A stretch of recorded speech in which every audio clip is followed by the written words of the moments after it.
everyone, Mitch coming in from the Command Core Studio. Welcome to the show.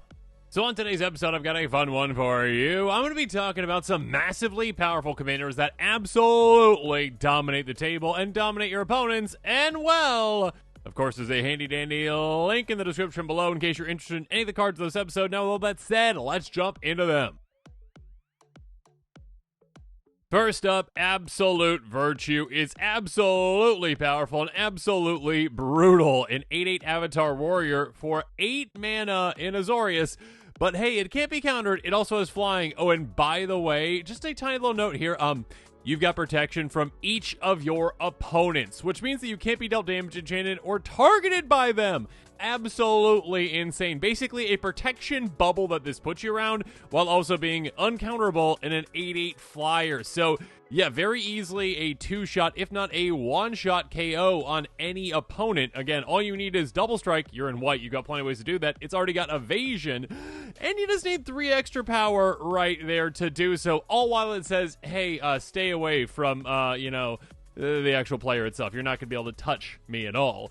Bastion Protector is a great card that nearly gets you to that 2-shot KO. A 3/3 human soldier for 3 mana in white. Commander creatures you control have +2/+2 and indestructible. Yeah, this can be a great way to pump it slightly while also protecting it. Because while it is protecting you, yeah, protecting Absolute Virtue is absolutely a great plan because, well, it's going to stay in play. You're going to stick around and they can protect you further. Champion's Helmet, another great way too. Just $1.10 right now for this crazy good card. Equipment for 3 mana. Equip 1, +2/+2. If the equipped creature is legendary, it's got Hexproof.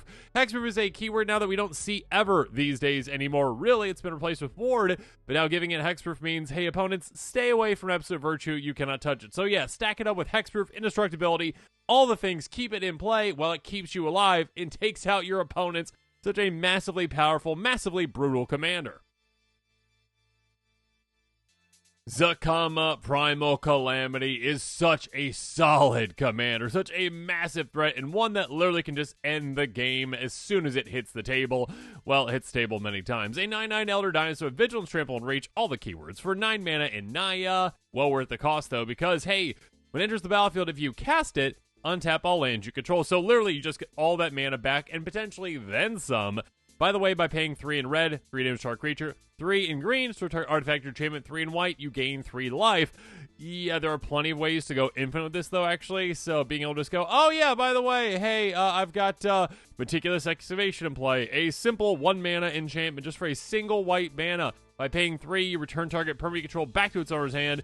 Don't worry about the unearthing thing. Active element during your turn, sure. What we care about basically is, hey, as long as we literally have 12 mana, again, we're in green, we've got plenty of ways to ramp, plenty of ways to get that mana, plenty of ways to double up our mana as well, make our lands tap for more. All of a sudden, we can do this an infinite number of times. Bounce the combo back, play Zacama, untap all lands, do it again and again and again and again. And of course, if we have 13 mana, well, there's infinite mana right then and there. Infinitely activating all those abilities again. Damage all the creatures. Take all our opponent's creatures. Hey, artifacts and enchantments are gone for your opponents. Gain infinite life. Rules lawyers out there, I know, not technically infinite, but sure, 1 trillion, whatever it's going to be.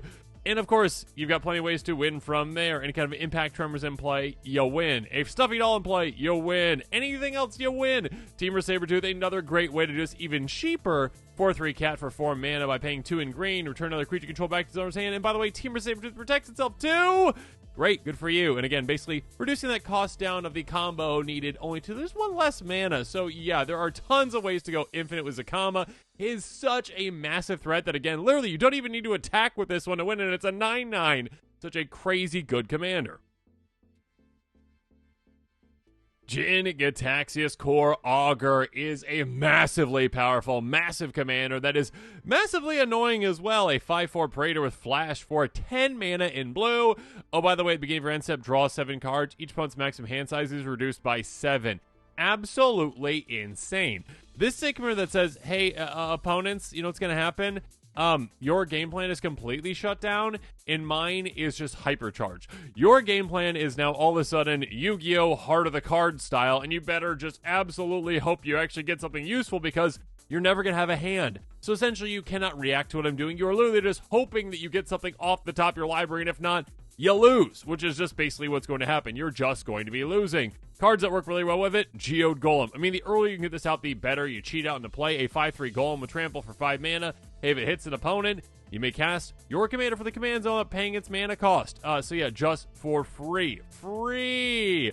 Guild Lotus, of course, you have a lot of great ramp options, obviously. 5 mana artifact, taps for 3 mana of any one color. Yeah, we can just go, oh yeah, Jin-gitaxias super early, game over. Basically, it's just like you play it and the game is literally just over. I will mention, though, this is one that you probably need to ask your playgroup if they're okay with you playing ahead of time, because it is one of the saltiest commanders of all time for a reason. So don't just expect that you can just throw this massive headache as a massive threat onto your opponents. Kozilek, the Great Distortion, is such a massive threat. A 12/12 Eldrazi for 10 mana and colorless. If you've got fewer than 7 cards in your hand, you draw cards equal difference when you cast it. It's got menace, discard a card, convert mana cost X, counter target spell, convert mana cost X. This is one that is literally just in play, and it is a massive threat. Again, literally evasive with menace. It's a 12/12, so already a 2-shot KO that is evasive. It replaces your hand essentially and says, hey, oh, wait, you're at like 3? Okay, now you're at 7. Oh, you're at 2? You're at 7. You're 4? You're at 7. You're always going to be at a full grip after you cast this. And of course, again, it gives you self-protection basically in there. It protects itself as well. It says, hey, you know what? You're always at a counterspell level. Again, an opponent's going to cast something like, oh yeah, I've got something for that. Discard, gone. Your opponents are going to be hesitant to cast their things because you could have a free counterspell just in the waiting. All while, again, this is basically a 2-shot KO. I mean, Fire Shrieker, turning it into a 1-shot KO very easily. 2 mana to equip this. Equip creature has double strike. Now it's hitting for 24 damage. 1-shot KO. Again, already evasive with menace. Or you can throw a Vorak Battle Horns on it, and now it just is straight up just evasive. Just straight up just unblockable. Equipment costs 1, and by the way, hey, trample does not matter. Oh, but it can't be blocked by more than 1 creature. But also because it has menace, it can't be blocked by less than, 2 creatures. So all of a sudden, it's unblockable. Yeah, there are plenty of ways to win with this one, but yeah, just using this as a sledgehammer to just bash your opponents is a massive way for a massive victory. Reaper King is insane. A 6/6 Scarecrow for technically 10 mana, though it is any kind of a combination of 2/a white, 2/a blue, 2/a black, 2/a red, 2/a green. Basically, you can pay anywhere between 5 mana if you've got Uberg, or 10 mana in total. But yeah, I'd recommend paying 5. Anyways, other Scarecrow creatures you control get ++1. That's nice, but most importantly, whenever another Scarecrow comes into play and you control, destroy target permanent. Absolutely insane tribal power. This is one that says, hey, any kind of Scarecrow comes into play, I destroy whatever I want. Oh, and by the way, I've got plenty of ways to reduce the cost of my Scarecrows, which are artifacts essentially, right? Plenty of ways to reduce the cost of those. Play those, maybe replay them, but of course, maybe also ways to, oh, I don't know, blink them with another round? Cards like this? Massive blink spells are insane. XX in 3 mana in white. Exile any number of creatures you control to return them to the battlefield under the zone's control. Repeat the process X more times. It is a way to essentially go, oh yeah, how many times do I want to blink my entire team? Again, if you've got, say, 6 Scarecrows in play, if I pay just 3 mana for this, all of a sudden I destroy 6 permanents. If I pay 5 mana in total for this, oh, I destroy 12. Oh, and then it keeps going and going and going. It's absolutely crazy. Reflects into the Jar, another great card. Enters battlefield as a creature type, Scarecrows. Cast a spell of the chosen type, copy it. So every single Scarecrow I play, I get a secondary copy of it now. All of a sudden, being able to just destroy even more things. Yeah, Reaper King is insanely powerful, destroying all the things on the board until the point where, well, opponents, I'm sorry, but you only have lands left. I kind of have to destroy those now too, and you are gone. The Capitoline Triad is such an insanely powerful commander, a 7/7 God Artificer for 10 mana, but you're never going to pay that. It's going to cost 1 less cast for each historic card in your graveyard, which again, of course, counts, well, artifacts. Yeah, that's the main one right there. Saga's not really legendary, sure, but yeah, artifacts are insanely powerful. Probably the most broken thing in Magic. Oh, by the way, exile any number of historic cards in your graveyard with total mana value 30 or greater. Get an emblem with, well, by the way, your creatures have base power and toughness 10/10. Again, emblems cannot be interacted with. It's not going to be able to be stopped. Essentially, you do this once, and all of a sudden, even your smallest creatures are incredibly large. Again, you get any tiny little token, any tiny little servo in play, and all of a sudden, it's massive. Of course, you can utilize big cards like Sojourner's Companion, which can easily get in your graveyard a 4/4 Salamander with Affinity for artifacts, costs 7 mana. Again, you can basically play this for free, or you can, artifact land cycle it away, and all of a sudden, it's in your graveyard. It's counting to reducing your commander cost while also being a great mana value to exile eventually when you need to.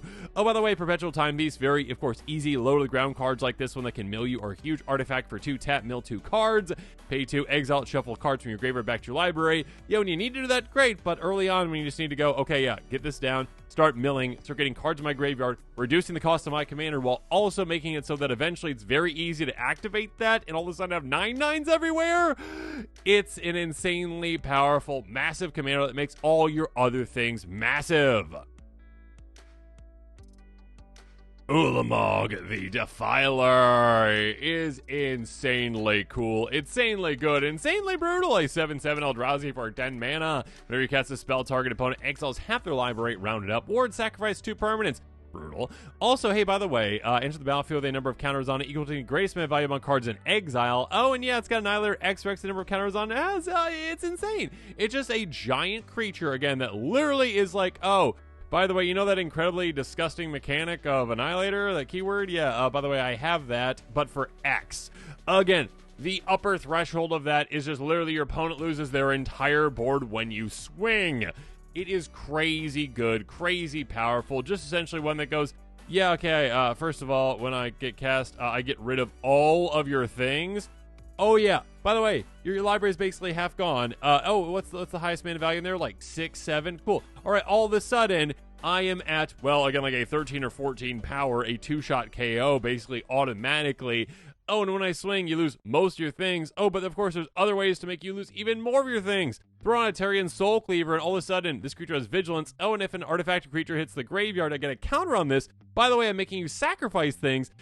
Yeah, this is going to be an insane way to grow the number of counters on this and just make it so that Annihilator equals your entire board is gone. Surge Conductor is such another good card that can it's so good with this. A 3/2 robot for 3 mana. Whenever another non-token artifact control enters, proliferate!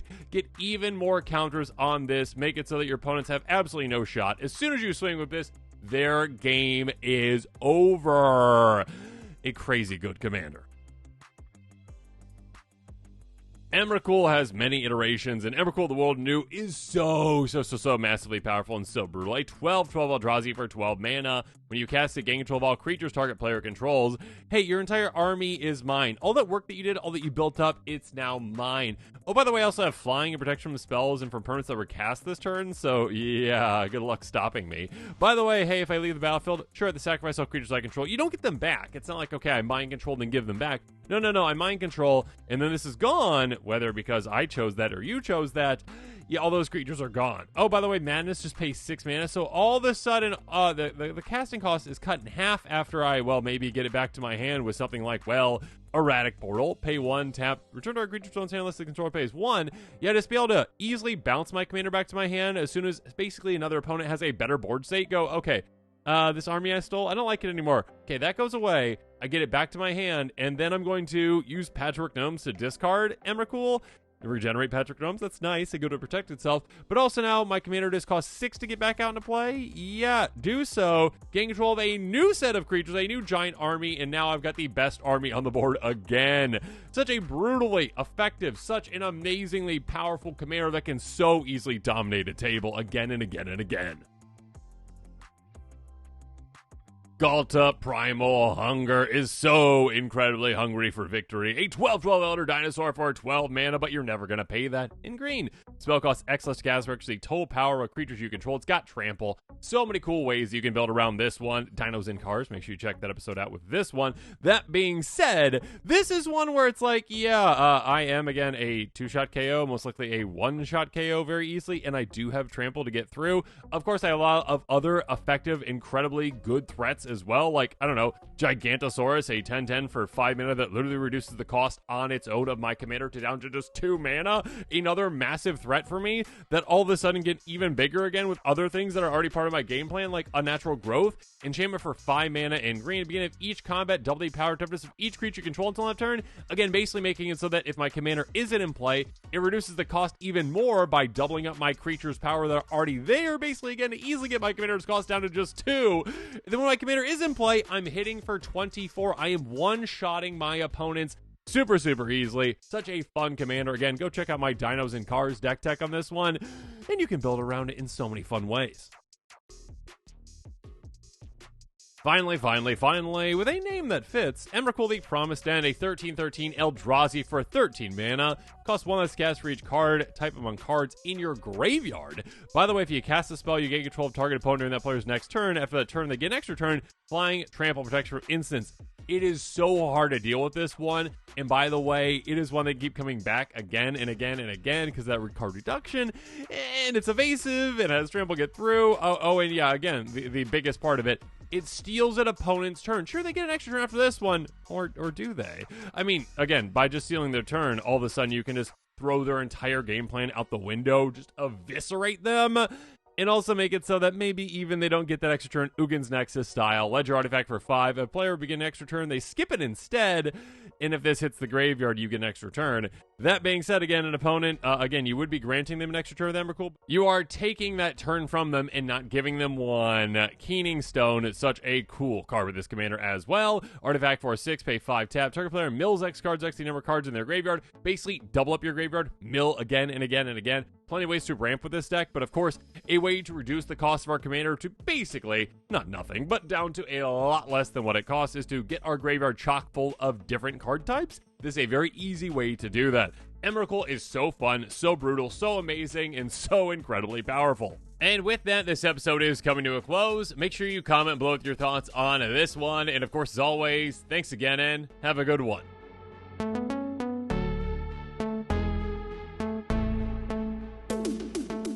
This show and episodes like this one are possible thanks to viewers like you. If you're looking for an easy way to help support this show, make sure that you like, share, and subscribe. Also, hit that bell notification icon so you don't miss any new episodes. You can also go check out our playmats and other merchandise at thecommandersquarters.com. Another easy way to support this show is with our TCG player affiliate links. So whether you're buying a deck or individual cards, you can use this general link right here or one in the description. And the final way that you can support this show is by supporting us directly by becoming a patron. There are many benefits to being a patron, and I truly couldn't do this without all of their support.